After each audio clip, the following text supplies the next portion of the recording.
Good afternoon. Thank you for joining this webinar on the keys to lower bulk milk cell counts. My name's Mark Humphries and I'm the project leader for Dairy Australia's Countdown program.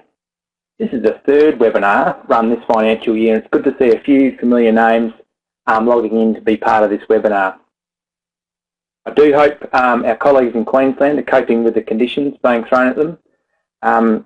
It certainly does make things difficult for mastitis control.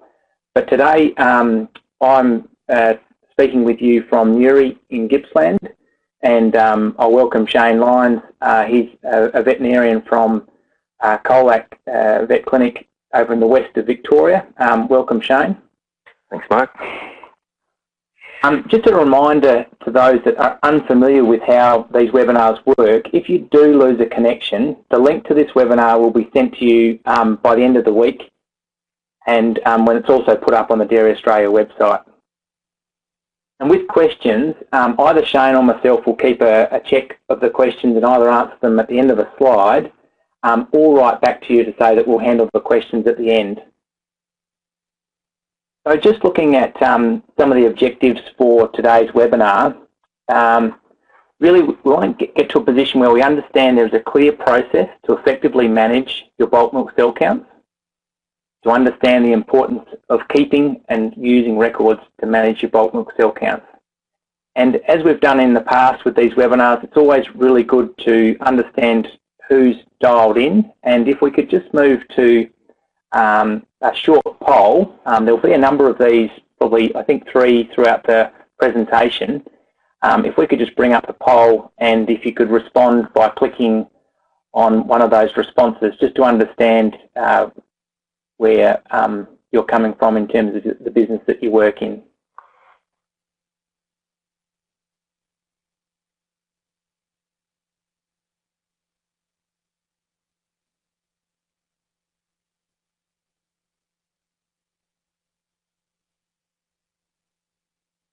Okay, thanks very much. Hopefully there'll be a few more people dialing in as well.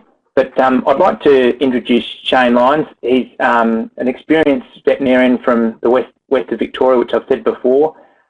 He's always taken a great interest in milk quality, and really, I suppose, I did some work experience with Shane years ago and always thought that he did a fantastic job communicating with clients and spending the time in actually educating clients and helping them to control their own milk quality. So thanks very much, Shane, and if you could start with your presentation, that'd be great. Thanks, Mark, and welcome to everybody. Thank you for logging in today. I wanted to start out by making sure that we're all talking about the same thing, and so as basic as this might sound, I think it's worthwhile reminding ourselves just exactly what a bulk milk cell count is and what it represents. And to do that, we need to go back to what happens in an individual cow. Now, the prime cause of increased cell count in an individual cow is bacterial infection in the udder, in other words, mastitis. Once an infection occurs, the cow sends her defence cells, the white blood cells, down to the udder to fight the infection. And these are the cells that make up the bulk of a cow's individual cell count. And it's normal for mid-lactation milk to contain somewhere between 20,000 and 150,000 cells per mil. With an infection, a 100,000 cell count can become 100 million in the space of a few hours.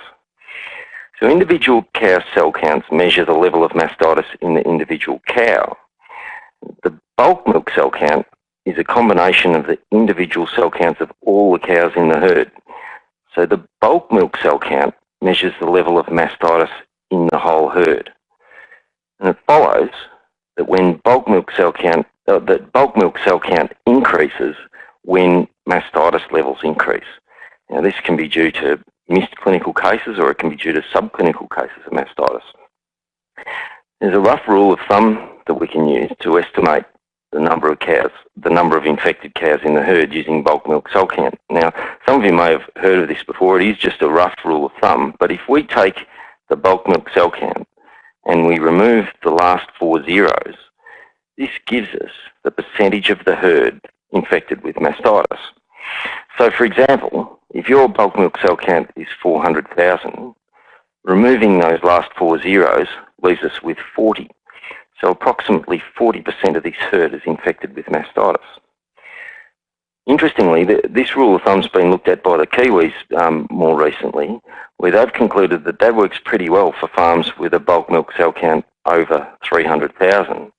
But for farms with a bulk milk cell count between 100 and 300, they think it's actually an underestimate.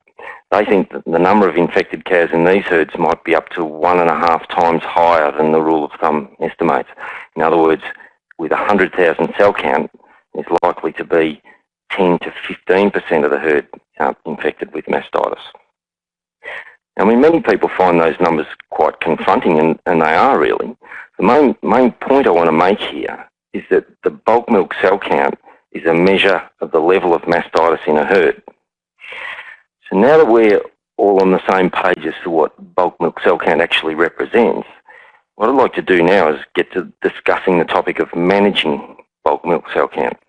I'm going to start out by challenging you to think about the way bulk milk cell counts are currently managed on some farms.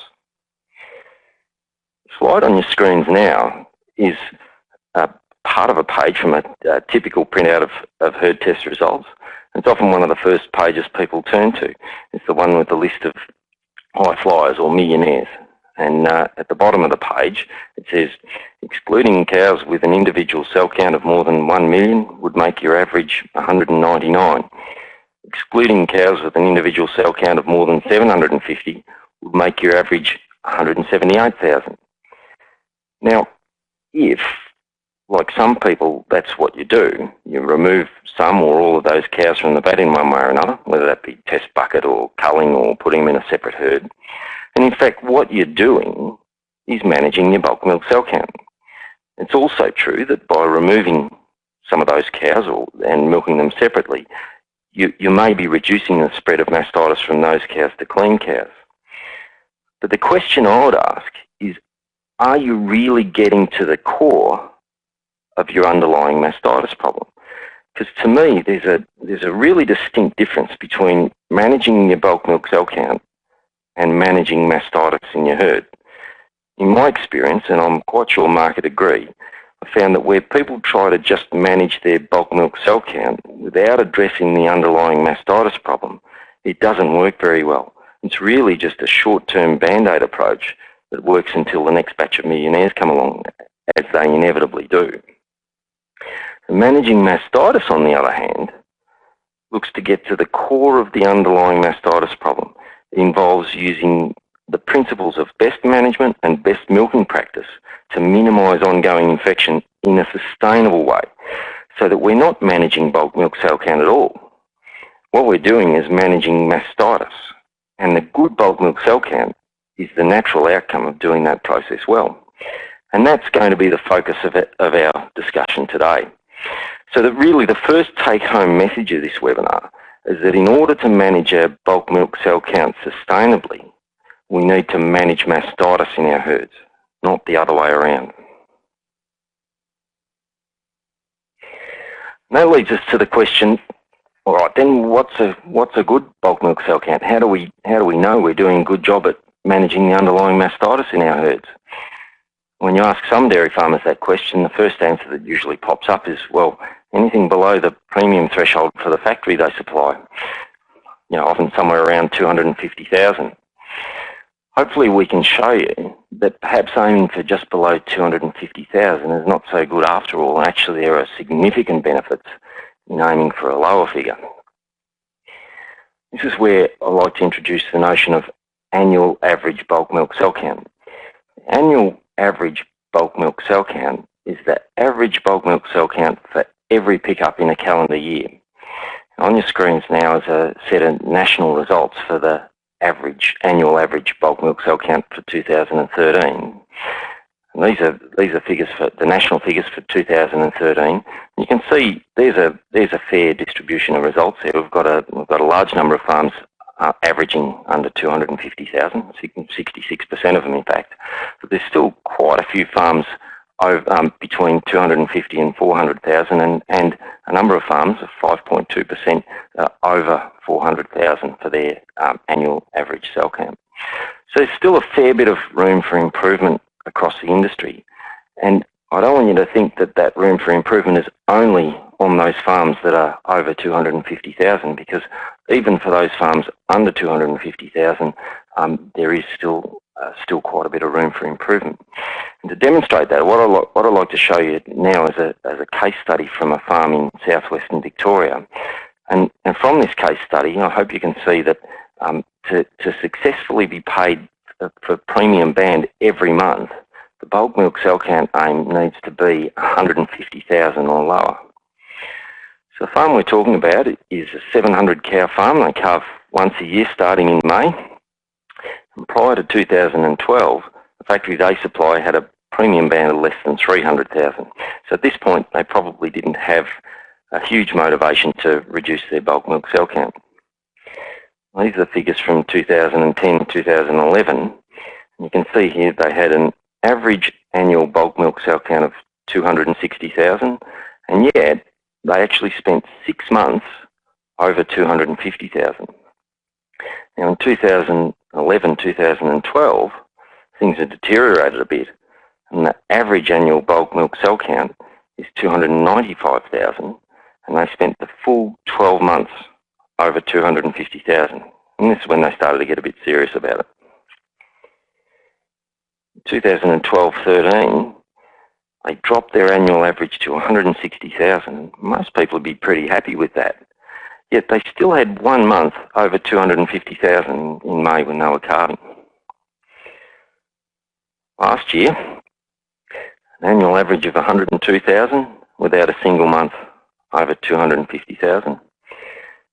And this year, they're sitting on an average of just under 83,000 so far. Now, the main point I wanted to make from looking at this case study farm is you need to aim to have a bulk milk cell count at or below 150 to ensure that you're paid for premium milk in every month of the year. At around 250,000, it's been shown that there's more bounce or variation in day-to-day bulk milk cell count than there is at 150,000. So 150,000, we've got more wriggle room if something goes wrong, or to deal with the seasonal variations that we see on all farms. We've also got less underlying infection in the herd, so there's less risk of spread of mastitis. So for those of you wondering what this farm did to achieve those impressive results, they did the following. First and foremost, they changed their mindset. They made bulk milk cell count and milk quality a priority. And that change in mindset is actually far more important than many people realise. A colleague of mine once said to me, the bulk milk cell count people have is the bulk milk cell count they choose to have. And quite frankly, at first I thought he'd gone mad. I didn't really quite understand what he was on about. But what he meant was that those farms or farmers who choose to make mastitis control a serious priority rather than just paying lip service to it, and who are prepared to consistently do what's necessary to make that happen, will have a low bulk milk cell count. And in many cases, I think he's right. So the farm we just looked at made the decision to make bulk milk cell count and milk quality a priority. And they committed to the process that Mark's actually going to take you through in the second part of this presentation. And in their particular case, at the end of that process, they identified a need to change their dry-off practices. They trained their staff more thoroughly, and they made sure they monitored their bulk milk cell count and stripped the herd regularly to identify clinical cases of mastitis early. I don't think any of you are going to need convincing that there's a significant financial benefit in being paid for premium milk every month of the year. However, I think the benefits are probably far greater than many of us realise. There's a couple of innovations from Countdown, funded by your milk levy, that allow us to more accurately estimate the financial implications of varying your bulk milk cell count. And some of you may be aware of, or perhaps even have used, what we call the step graph. John Morton is one of Australia's best dairy researchers, and he's analysed the national bulk milk cell count results, and he's produced an update of the step graph, which provides the most up-to-date information on how annual income per cow is affected by rising or falling cell count. Now, the new step graph now works in increments of 50,000 cell count, and it allows us to calculate the financial benefit or cost in changing our average annual BMCC based on the latest figures available in the industry.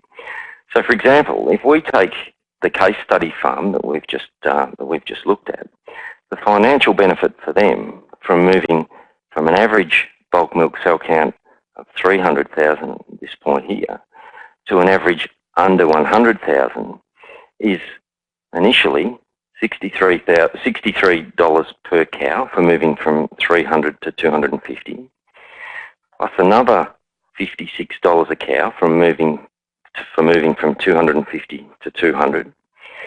They achieve a further $47 per cow for moving from 200 to 150, and an additional $28 per cow for moving from 150 to 100.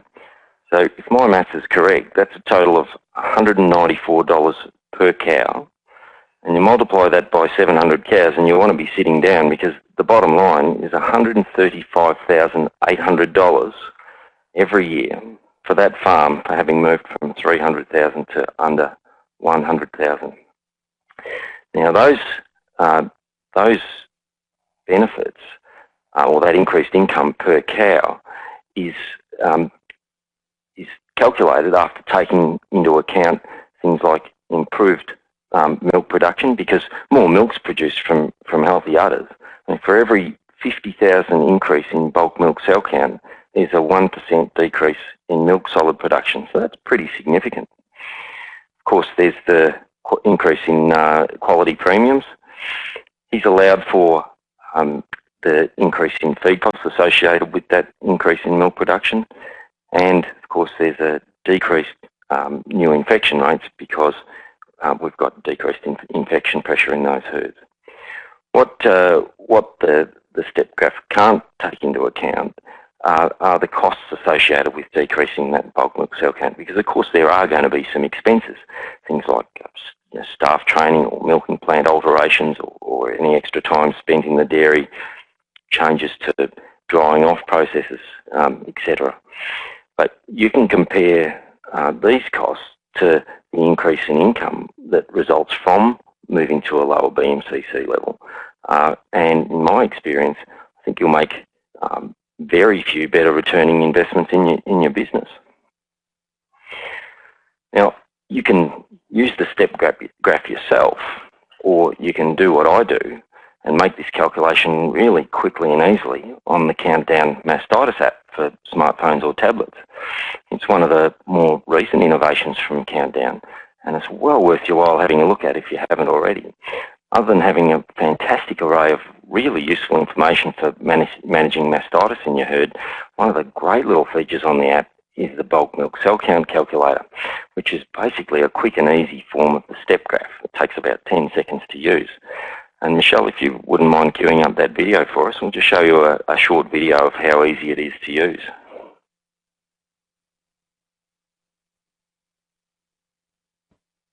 So I'm going to go through an example of a farm that I worked with as an advisor. And they had their current average bulk milk cell count was actually approaching 350,000. And they had a target of, say, 150,000. That's what they wanted to get to. They had a 600 cow milking herd. And when we press calculate, the net benefit for them per cow per year was $210, with a total net benefit for $126,000. So that was $126,000 in their pocket that they could use to spend on what they needed to improve milk quality.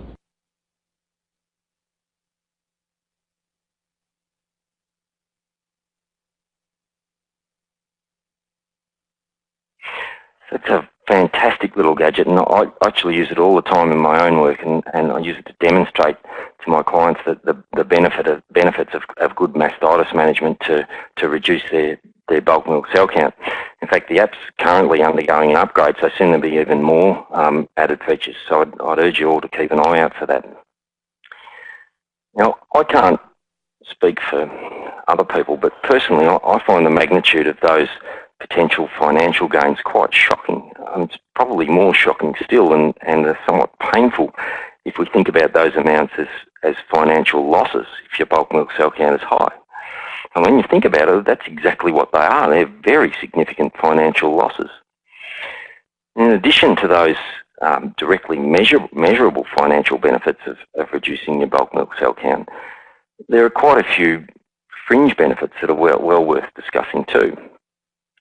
For example, as bulk milk cell count goes down, there's decreased infection pressure, so there's decreased new infections. Bulk milk cell count then becomes easier to manage.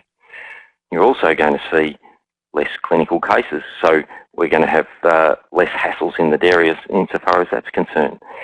We're going to have a reduction in the cost of treatment, antibiotics, discarded milk, and time involved in treating these animals. We've got less hassles, smoother milking, and a safer working environment for everybody. And of course the other one is a reduced risk of your best genetic material, your heifers, being wrecked before they've had a chance to make a financial return. So clearly there's considerable incentive to achieve and maintain a low bulk milk cell count. And to do that, Countdown recommends an approach or a process that moves away from old-fashioned crisis management towards a more risk management or crisis avoidance system. And to talk about the Countdown process for achieving and maintaining a low bulk milk cell count, I'll hand you back over to Mark. Okay, thanks very much, Shane. So, mastitis is a multifactorial disease, meaning there are a large number of factors that can contribute to a high bulk milk cell count or a high number of clinical cases. So how do we work out which factors are important to spend more energy improving or potentially investing more money on? Unfortunately, as vets involved in mastitis control, we've all seen situations where farmers have tried to reduce bulk milk cell counts through treatment or culling with great expense and little to no long-term improvement. I've often come to a farm with a milk quality problem and the managers have reported selling a heap of cows, the cell count going down, but then going high again after a few months and then being back to square one. So what's happened in these cases are that they have sold some problem cows, but they've done nothing about how the bugs are spreading. Often without knowing the critical areas for improvement, bulk milk cell count will remain the same and money and energy will be wasted. For example, switching teat tips, different liners or treatments may, in some situations, not lead to any improvement. This next slide shows the process, the production cycle, and farms will have different parts of this process that will need improving to reduce the spread of bacteria and control mastitis. And hopefully, for those watching today, you may have some idea on your farm which stages need improving on your farm or your clients' farms. There are different resources that Countdown has put together over its time, which is about 14 or 15 years, such as the Farm Guidelines, the Cups On, Cups Off course, the Countdown 2020 app, which Shane's talked about, Mastitis Focus Report, which we will look at just in a minute. I'd also like to mention and highlight the role of the Countdown 2020 advisors. The Countdown team have continued to train advisors who are field officers, milking machine technicians and vets that have taken more of an interest in milk quality and have come together in a 4-day training course to learn better techniques of investigating and helping farmers with milk quality. One of the great things about this course is everyone gaining an understanding of the skills other groups can bring to the discussion. Countdown has a well-established process, as Shane mentioned, that involves having a skilled team that can assist your goals. And how much you use the team is dependent on you, but all bring different sort of skills that are necessary to supporting good milk quality. The cornerstone of finding out what are the key areas for improvement on your farm is data. You can't manage what you can't measure, and that starts with your bulk milk cell count records, which are obviously easy to access through your factory. If we look at this graph here, it shows a gradual increase in bulk milk cell count over 2 years, from July 2012 to July 2014.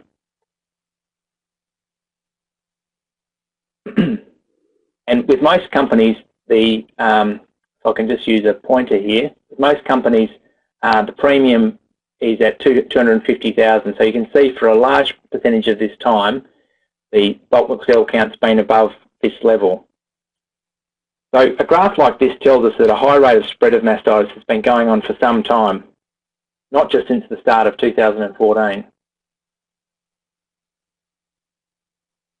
Records of clinical mastitis also let us know if there are particular times of the year or a particular group of cows that are causing the problems. So sometimes it might be heifers or cows, or some purchased animals, or older cows with repeat cases. So clinical records can be kept in different ways. If you do have a herd management system like Maestro or Dairy Data or Easy Dairy, they're easily accessed along with your herd test records. So this simple graph is of clinical cases of a farm not far from here. It shows the number of cows with mastitis at different times after calving. So if a cow got mastitis on day 20 after she calved, she's counted in the first column. Straight away we can get some idea from this data that if we do anything to improve the mastitis, we need to focus our attention at dry-off and around calving time. If your herd uses herd test records and records clinical mastitis into a herd management software program like Easy Dairy, Dairy Data or Maestro, it's really easy for your HI company to print a mastitis focus report. Now these take a little bit of working out to read them, but once you've got a few pointers, it adds a great amount of value to your herd testing. So if the information's been put in well, there is little else that an advisor will need with regard to data. And this makes the discussions easier with better decisions on areas for improvement. I'd just like to put up another poll now just to ask whether you have actually seen or generated a mastitis focus report. Thank you.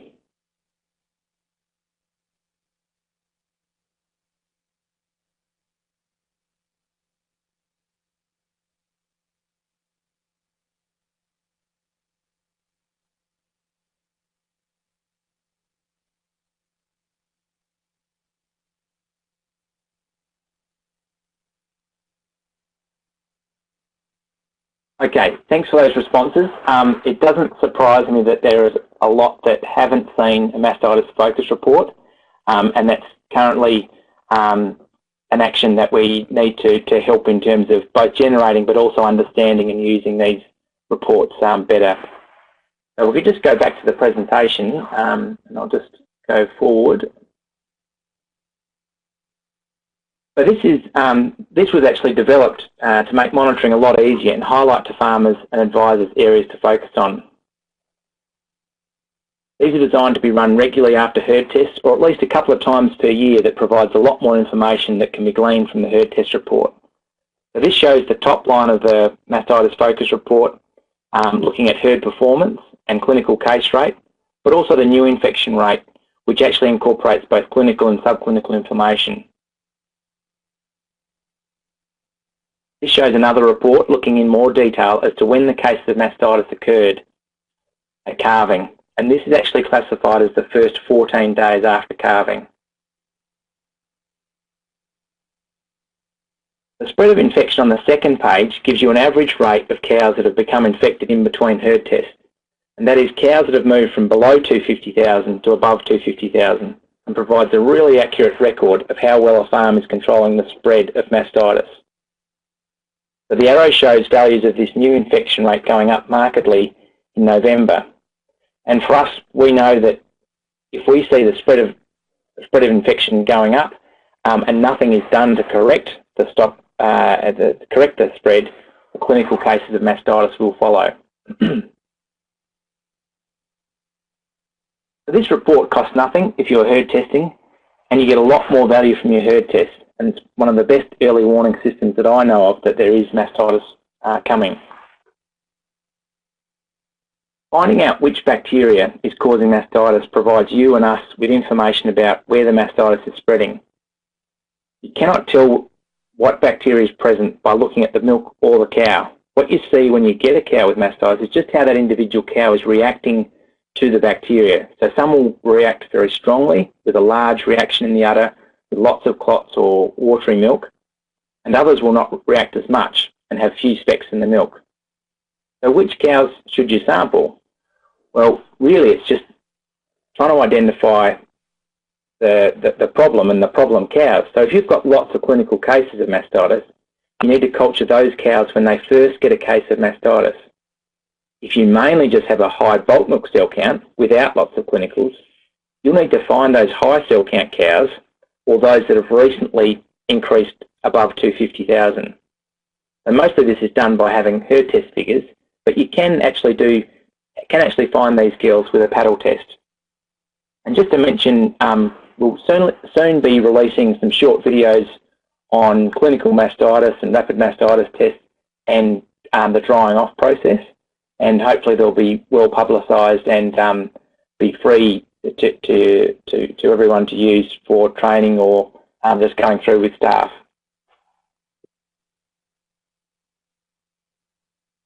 Getting these good samples from the right cows provides answers and provides information about where to put more energy into reducing spread. So for example, if you've got bacteria like Staph aureus and Strep Ag or Mycoplasma, we know that we need to focus our attention on milking routines and milking machines and also your biosecurity. Whereas if your results show environmental bacteria like Strep uterus or E. coli or Pseudomonas, we need to focus more attention to controlling the challenge of bacteria from the environment.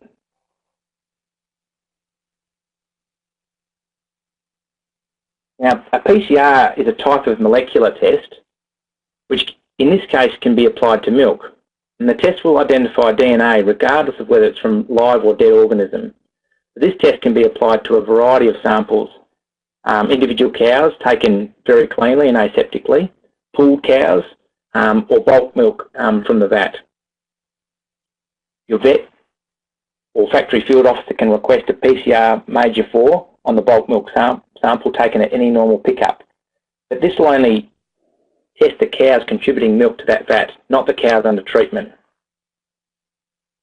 And we can only be sure about 2 organisms that are actually definitely coming from the cow, and that is Strep Ag and Mycoplasma. And some of you may have been on earlier webinars about Mycoplasma, but I'm going to take another opportunity very quickly to mention this disease. Mycoplasma causes various health problems, including untreatable mastitis. And so the PCR is a basic test that, used in the right way, can reduce the risk of introducing Mycoplasma onto your farm.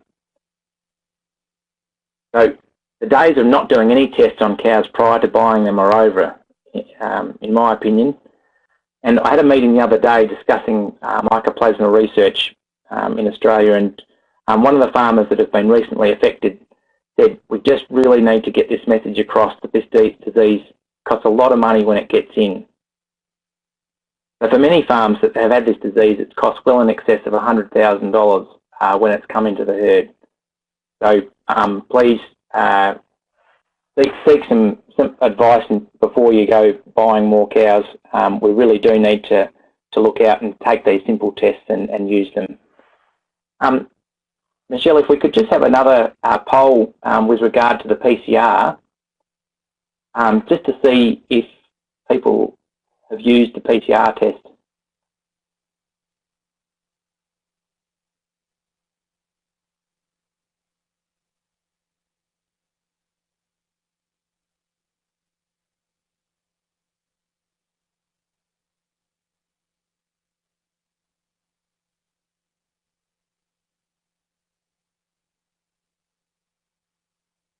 Okay, thanks for that. So quite a few of you have not used it. It's actually, yes, it's used, can be used before buying cows in, so testing the herd of origin, but it can also be used and should be used in to check on those 2 organisms if you are concerned about the number of clinical cases or, how cows are responding to treatment. So we've been getting more information up about the PCR testing, and hopefully that's gradually being taken up by people. So other things that can help with defining the problem, recent machine tests and dates of the last liner change are good information that allows us to define the problem, and also some idea of replacement rate. So in some herds this can be as low as 10%, in other herds it can be as high as 30%. What we've covered here are the important building blocks of understanding the type of mastitis problem in your herd to have a reasonable idea where to focus your energy in improving it. This is all information you can find to allow you to understand where the problem's coming from and have a very good conversation with a countdown advisor about where to focus attention and improve the situation. I guess what I'm saying is also that if you have this info, it's a shorter and sometimes a cheaper conversation to have. For the field officers and other advisors online today, helping farmers get this info together will speed up the process of finding these critical areas. So what I'll now discuss is what else can be looked at advisors with assisting you with your milk quality. Sometimes having another set of eyes looking at different aspects of the farm will quickly identify key areas to focus on. A more detailed investigation of the milking machine can be done during milking. And this is called dynamic testing. So often the milking machines are tested not at milking and when there's no cows there. It's quite a different story compared to when it's under load. And technicians that have been to the advisor course been skilled up on actually how to look at the performance of the milking machine when it's under load. So here we can just see that happening with a vacuum recorder going into the on top of the milk line, just to assess how it's actually performing.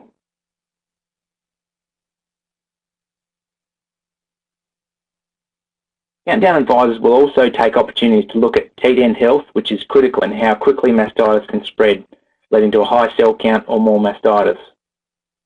So we can see here a very rough teat end, high risk of, not saying that this cow's going to get mastitis, but she's a lot higher risk of actually getting mastitis, where bacteria can be in around this teat. The teat orifice is a lot wider and more open, and bacteria are that much more likely to get up compared to a very good teat end here, where it's clean, there's no roughness or hyperkeratosis, as we call it, where bacteria can hide and lead to mastitis.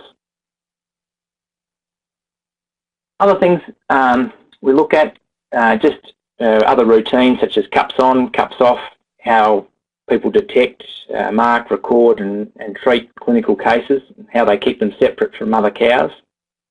We also look at teat spray coverage.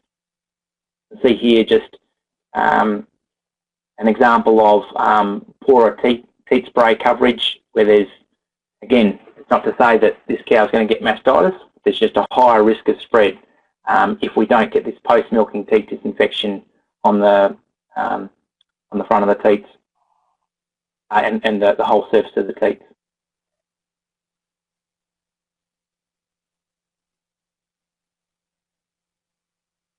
Countdown advisors will also consider what the risks are with cows' environment. And we can see here a picture of some cows not walking straight to the paddock, compared to these cows that are able to move off at their own pace. Even when there is mud, this is of low risk if they can get to a cleaner environment before they actually sit down. And ideally, trying to keep cows standing for an hour after milking that high risk time. So this sort of extra investigation helps to define the problem and then govern what needs to be done. I think the field office from the milk processors play a critical role in facilitating help on these farms with milk quality, and it works particularly well where they have a good technical knowledge, but can also work with vets and technicians to achieve good quality milk outcomes. So at the beginning, I talked about mastitis being a multifactorial disease, and having some good data and knowing how to interpret this gives an understanding of where improvements can be made. With a trusted advisor, some time spent on farm as another set of trained eyes will help in identifying other risks contributing to the spread of mastitis. And every farm will have different priorities for improvement. And this next slide will highlight the key areas for improvement. So for some farms, there will be big gains to be made in dry-off management. This is a critical control point for milk quality, and there are still large gains to be made in this area. The type of product used is only minor in comparison with the other aspects of managing this period of high risk for getting infections. For other farms, there will be areas of calving management where they will get their best return on more effort with mastitis control. For farms suffering from high mastitis rates at calving, this is a relatively easy area to improve. Unresolved milking machine problems or lack of maintenance can sometimes lead to blowouts with poor teat health and mastitis during lactation. And for some farms, it's remarkable to see that the differences between how cows are milked. And the milking routines may be the most critical area to focus on. So sometimes seeing how the cows are milked, how relaxed the cows are, the care or lack of care shown to the cows as they give their milk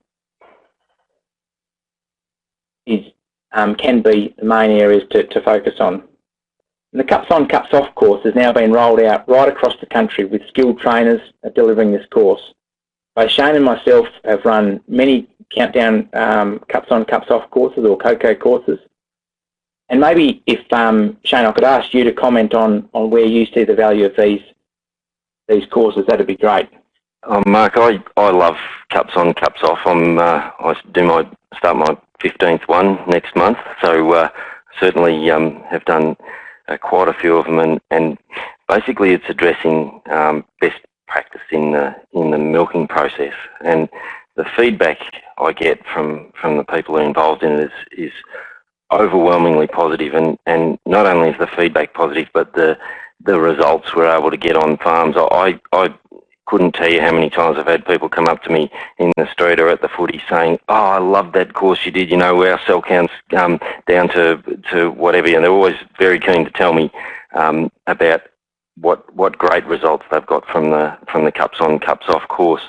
I think the beauty of it is that it gets, and I really encourage as much as I can that everyone on the farm comes to the course, and in large part that's getting back to the mindset stuff that you and I have talked about earlier today, where if we have everyone on the farm reading from the same prayer book, so to speak, and trying to do the same things, and we definitely get our best impact on those farms. And it's particularly important that the manager or the owner, the person people perceive as the boss, gets along, because the only negative feedback I've had is when people say, "Oh yeah, I've come away with all these great ideas," and I got back and the boss said, "Oh well, no, that's not really a big deal, don't worry about it." So we try and get everyone along, and then they all understand why they're doing what they're doing, and it's a really fantastic way to make sure we get people on the using best practice in the milking process, and that we get everyone on the farm working to those same set of principles. So I love it, and I highly recommend it to anybody who hasn't done it, or to additional staff on places where people have done it. In fact, a lot of my participants these days are actually repeat customers, new staff on farms where all the staff have gone through the training with Cups On, Cups Off. Yeah, thanks very much, Shane. Sorry, I'll go on about that a bit. It's absolutely brilliant. I love it. Yep. Good. Thanks very much, Shane. Yeah. So, for some people, it will be milking routines and how the staff operate around lactation time, and for others, their energy and any investment needs to go into improving the environment. So, exits from the dairy, gateways, or under trees where environmental bacteria get onto the teat and cause mastitis. And for others that are not good at culling cows, or they're continually sort of in expansion mode with their cow numbers, culling is actually can be on some farms a really important part of your mastitis control. So many factors can contribute to mastitis, but it's up to farmers' willingness and using some data and often some outside help to identify just 2 or 3 things that can be changed to lower the spread of mastitis and subsequently the bulk milk cell count. So once risks have been assessed and some key areas identified, it's then up to the owners and managers to decide, what your goals are and your actions. So if you put the actions in place and you decide what bulk milk cell count you want, you can do it. It's really, really important that it's actually your goals and not someone else's.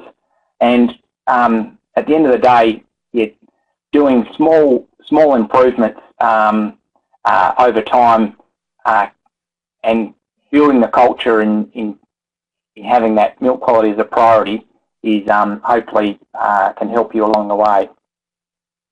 So just looking at the key messages, we've really made the point about making milk quality a priority.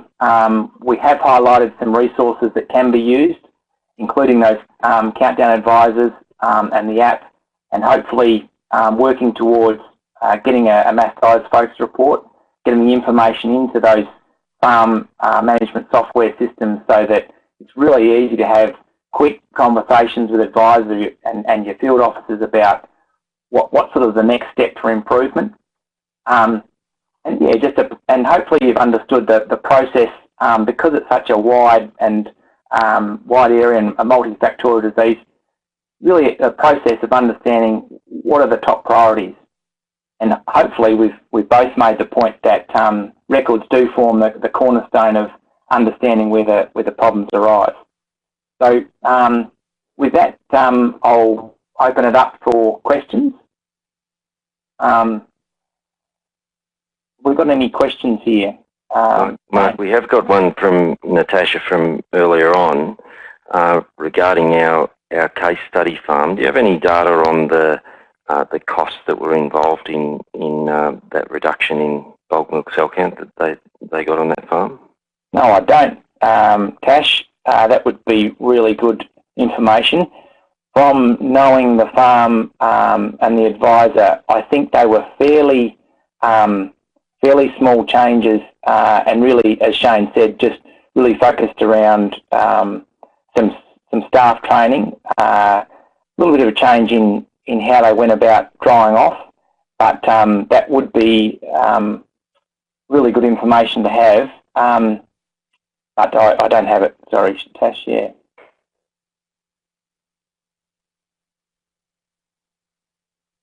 Erica, I think Erica may have answered a question from Aaron just about the provision of a cocoa course around the Toowoomba area. We do have trainers up in that area, and just encourage you to get in touch with your extension coordinator through your RDP, so subtropical dairy, and tee that up. And really, just to add to that, Shane's spoken well about the cups on, cups off course.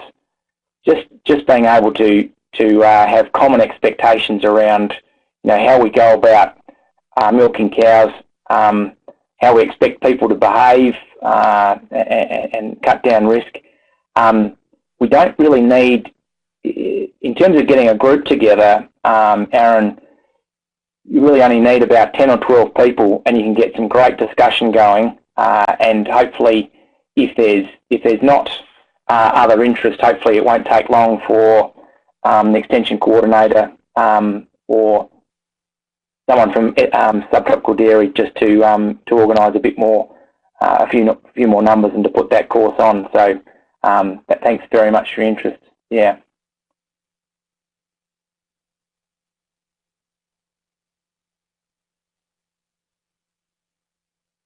Okay, I'm just trying to read some questions as well. Jason B, what is your treatment of subclinical cows as opposed to clinical ones? Certainly, the best time to treat subclinical cows is in the dry period. So we get a lot bigger return on on our spend and our effort if we're actually treating these at drying off when there's not the other reducers and involutes, and there's a higher concentration of antibiotic that can actually work to treat these cows. During lactation, it's really hit and miss, and I suppose through both studies in Australia and also overseas, we really see that in very few cases you get a good response to treatment for subclinical cows, given the expense of the products, but also the milk drop. So that's Shane. Can you add to that at all? Look, Mark, all I'd say is that every study that I've ever read has said that treating subclinical cows during lactation is generally not cost effective, and in fact, because I wanted to prove that for myself, we've tried that on some trials on a few farms ourselves, and you will get a few responding, but overall, no, I really don't think it's worthwhile. Okay, just on that line again, Andrew H followed up with a question about subclinical cows. Subclinical cows seem to fluctuate from individual cell count tests. I'm under the impression that they aren't contagious. His question was, and certainly that's not the case. They can be either contagious bugs, Staph aureus, or strep ag as subclinical cows, or environmental bacteria. So again, if the problem in your herd is mainly bulk milk cell counts and not clinical cases, well then yes, we do need to find the type of organism, because again, I like to start and end my conversations about milk quality, about prevention. Treating clinical cases is certainly frustrating, and subclinical cases even more so. So good to sort of discuss it and respond to those questions, but we really do need to focus on preventing that spread. So identifying those bacteria and just going after reducing the spread. Shane, have you picked up any other more questions there? There's a question from Peter W. regarding the PCR test, and I'm not sure if we haven't been quite clear about what we use the PCR test for, Peter, because it can be used in an individual cow, but it's generally not. The PCR test is normally a test that's done on either a whole herd or a group of cows, and it's a screening test in particular to check for mycoplasma and strep ag. So it's not at all a substitute for herd testing, and it can be done on individual cows, but it's generally not. Okay, yeah, please keep the questions rolling. I'll just respond to Diane. She asked, if she has a clinical in the morning and not in the afternoon, what would you do? Put in vat or bucket?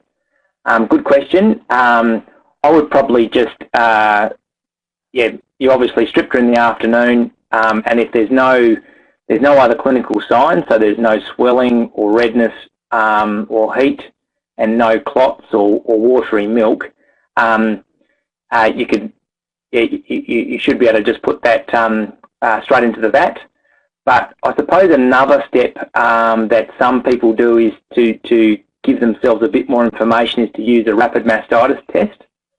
Now, there's a short video that hopefully will be published in a couple of weeks about the use of a rapid mastitis test.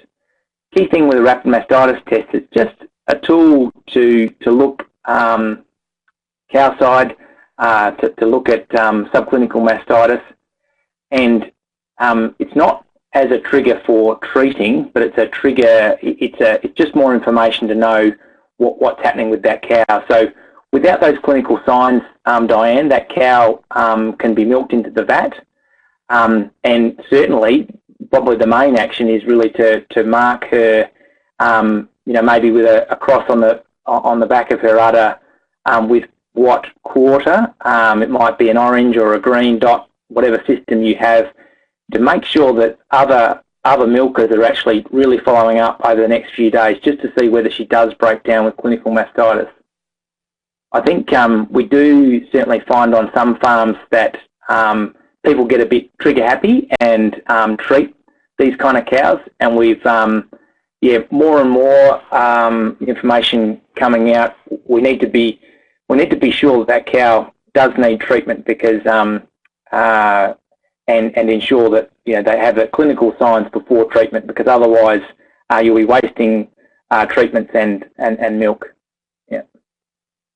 Mark, just to quickly address Andrew's next question is, would you aim for a longer dry period in subclinical cows? Probably not, Andrew. I don't know of any evidence to say that giving those cows a longer dry period will be any more effective than the standard 6-week dry period. The critical thing there is you use a good quality dry cow, and yeah, I don't think you're going to have any significant benefit from giving them a longer dry period. Okay, thanks, Shane. I've got a good question there from Michael D. What overriding considerations need to be considered when selecting a dry cow treatment? I think the best thing, the best place to start is in the clinical mastitis after calving. So looking at how successful your previous dry cow period has been. So now sometimes this takes a bit to work out, whether depending on where your records are. But if you can't work it out yourself, just ask your field officer or an advisor. But what we're looking for is the calving time mastitis rate. So basically, the percentage of cows that get mastitis after calving in the first 14 days after calving.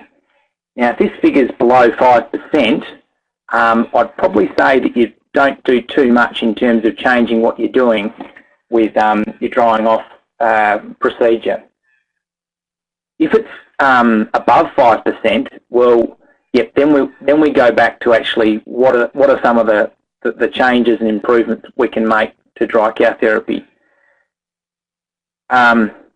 So yeah, using that figure to firstly say, okay, have I got really some good room for improvement? And if the answer is yes, well then there's plenty of factors, and I'm just looking at the time that we might not be able to get right through. It's despite it sort of being a very routine procedure, it's there's a lot in the drying off process, and in terms of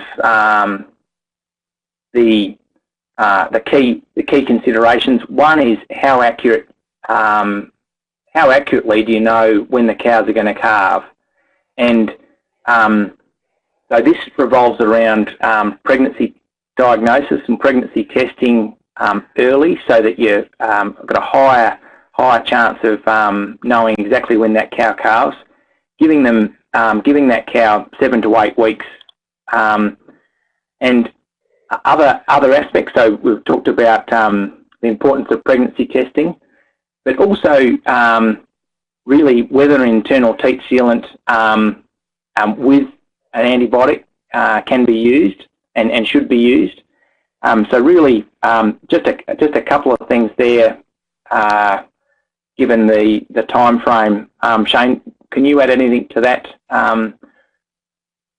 I think you've covered that pretty well, Mark, and obviously we have the time issue there. That it also ties in with Jason B's question above, about peak calving during wet weather and knee-deep slop. Well, a lot of that can have to do with, as well as environmental management, it can have to do with dry cow management as well. I think it's probably pretty difficult to answer some of those questions specifically without knowing all the details about a farm, and it's one of those discussions that'd be well worth having with a countdown advisor, I would think. Yeah. Just following on from that with Jason's question, I mean, if you're faced with those conditions during calving, certainly the internal teat sealants have been very helpful, but that's not to be done in isolation. There's other things to reduce risk around that calving period, like actually applying teat disinfectant prior to calving, rapid removal of calves, and rapid removal of calves after calving, and milking straight away to actually to flush the milk out of the system so that bacteria don't have a chance to get a hold of just some of the other things, and probably increasing the hygiene, on those first 8 milkings.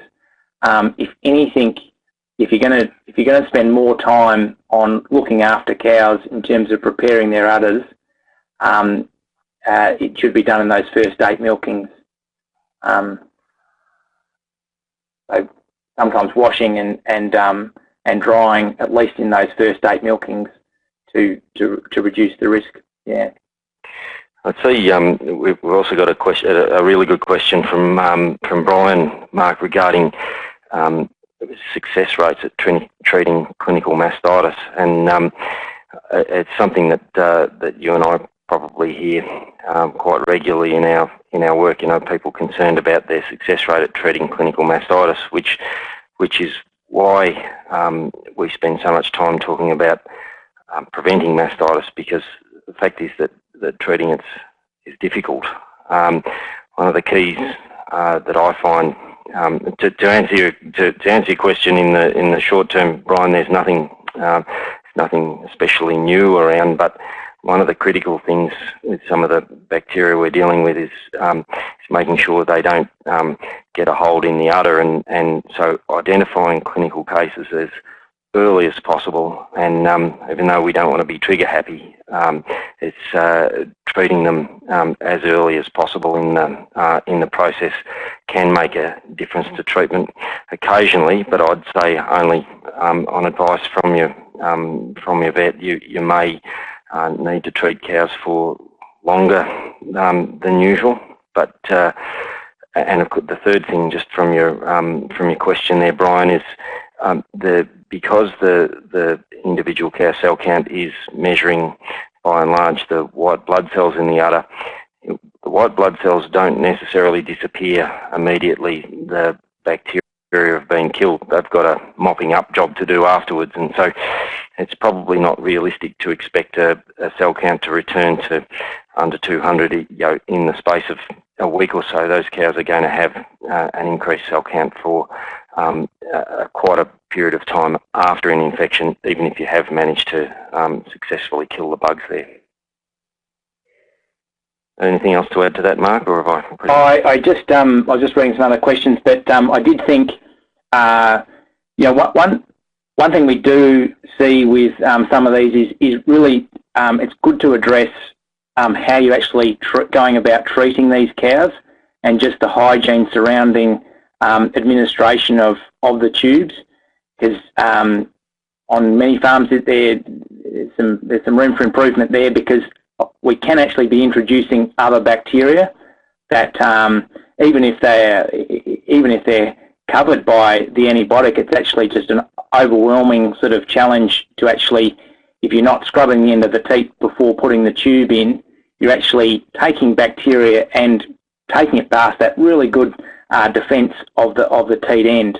So I would just that's just one other small thing to add to that. Yeah, I think Erica's wrapping it up. I was trying to write my email address. If I could make a bigger box, or someone else could do that. But if there are more questions, please email me or get in touch through Dairy Australia with Erica or Catherine. My email address is just mark@themilkroad.com.au. And thanks very much for the questions, and Shane for all your efforts in putting the webinar together, and for Dairy Australia for putting it on. That's a better place to put it. Thanks, Erica. Thanks everyone. I hope you've got something out of it, and keep a lookout for other resources as they come out of Dairy Australia. Thanks very much. Thanks, guys.